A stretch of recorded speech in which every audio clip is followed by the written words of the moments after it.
Well, hindi mo pwedeng bunutin yung isang sinabi niya and separate it from everything else he said, no? Kasi sabi din niya, wala daw siyang kinikita dyan sa mga inaareglo niyang mga insertions na siguro naman hindi ka panipaniwala, no? Kung titignan mo yung mga dates na sinasabi niya, hindi naman tugma dun sa mga developments na sinasabi din niya. So sa tingin ko, if you look at the overall statements of Mr. Ko, parang nabunot na lang sa kung saan-saan.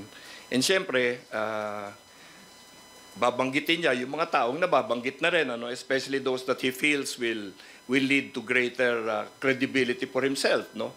Porket matagal nang nababanggit si Speaker Romualdez, unahin niya yan, no? Kasi parang iniisip niya siguro mas maniniwala sa kanya yung tao kung sakyan niya yung paniniwala nila. But alam mo, well, everybody knows naman that he worked very closely with Speaker Romualdez, ano? Para yung mga sinasabi niya ngayon na sinabihan siya na pababaril siya, na sinabihan siyang ganito, ganyan. Parang ako, personally, hindi ako naniniwala. Kasi hindi ganun ang relasyon ng dalawa sa tingin ko. Dahil they, obviously, even if they did not agree in the later stages of last year until this year, matagal sila nagsama at wala namang ganyan sigurong relasyon. Ano? So, for him to accuse anybody at this point in time, I think is very presumptuous. Kasi siya na nga yung pinaka-guilty dito. Di ba? Siya yung nagtatago, hindi yung iba. Siya yung umiiwas ng mga tanong, hindi yung iba.